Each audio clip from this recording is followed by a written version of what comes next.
Good morning, students. This is your English class.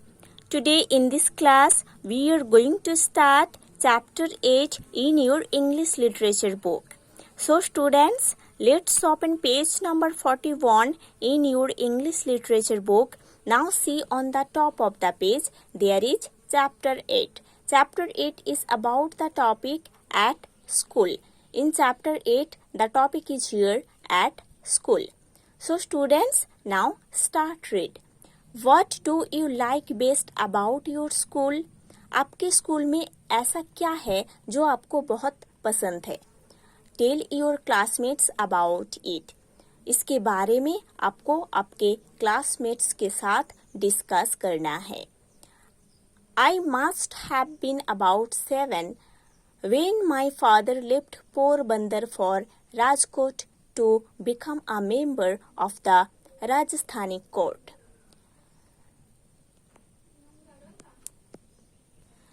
This topic is based on Mahatma Gandhi's life. Okay? So, Mahatma Gandhi ji ने जब 7 साल का थे तब उनका जो फादर उन्होंने पोरबंदर छोड़कर राजकोट में आए थे राजस्थानी कोर्ट में एक मेंबरशिप पाने के लिए. ओके, गांधी जी जब 7 साल का थे तब गांधी जी का जो फादर उन्होंने पोरबंदर छोड़कर राजकोट आए थे एक राजस्थानी कोर्ट में मेंबरशिप पाने के लिए. There I was put to a primary school and I can well recollect those days, including the names and other particulars of the teachers who taught me. उस टाइम गांधी जी को एक प्राइमरी स्कूल में admission किया गया था और उनको उस डेज को बहुत अच्छे से याद है. Even particular names of the teachers उनको याद है. सारे टीचर्स का नेम उनको याद है जिन टीचर्स ने गांधी जी को पढ़ाए थे.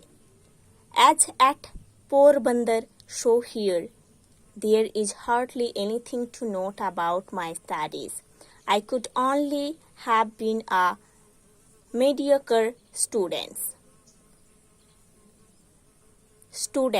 Okay?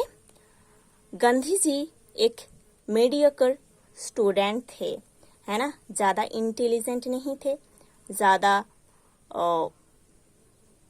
वीक भी नहीं थे, है ना? एक mediocre student थे Gandhi ji. From this school, I went to suburban school and then to the high school, having already reached my 12th year. उसके बाद गांधी जी को एक सुबर्बन स्कूल में एडमिशन किया गया था. उसके बाद एक हाई स्कूल में एडमिशन किया गया था. उस टाइम उनका एज 12 हो गया था.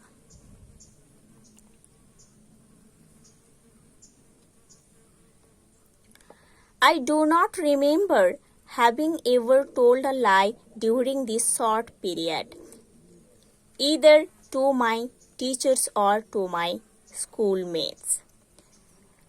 गांधी जी को अभी तक ये बात याद नहीं है कि उन्होंने कभी किसी टीचर को या कभी किसी क्लासमेट को झूठ बोले थे या नहीं. Definitely, he did not tell lies to his teachers and classmates. है ना? मीन्स उन्होंने कभी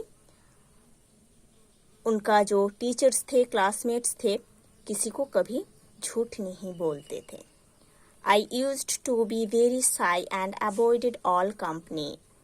गांधी जी बहुत साई थे, है ना?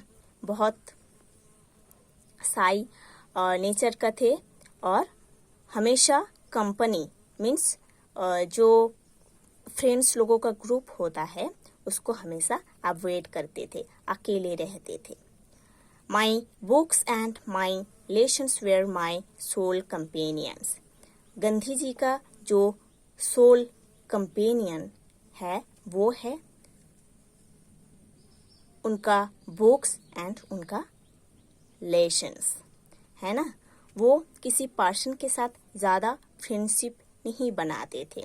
उन्होंने बुक के साथ, बुक में जो लेसन्स है उसके साथ फ्रेंडशिप बनाते थे। To be at school at the stroke of the hour and to run back home as soon as the school closed. That was my daily habit. School hour में school में रहना और छुट्टी के बाद दौड़ के घर आ जाना उनका डेली हैबिट था।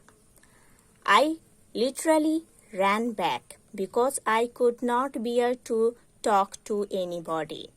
स्कूल छुट्टी होने के बाद उन्होंने दौड़कर घर आ जाते थे क्योंकि उन्होंने किसी के साथ बात करना नहीं चाहते थे, उनको ये सब अच्छा नहीं लगता था। I was even afraid lest anyone should poke fun at me. क्योंकि उन्होंने डरते थे कि उन्होंने किसी के साथ बात करेंगे तो कोई उनका मजाक भी उड़ा सकता है, इसीलिए उन्होंने बहुत शाय फील करते थे, किसी के साथ ज़्यादा बात नहीं करते थे। So students, you have to study to this portion. In the next class, we will study the next part of this chapter.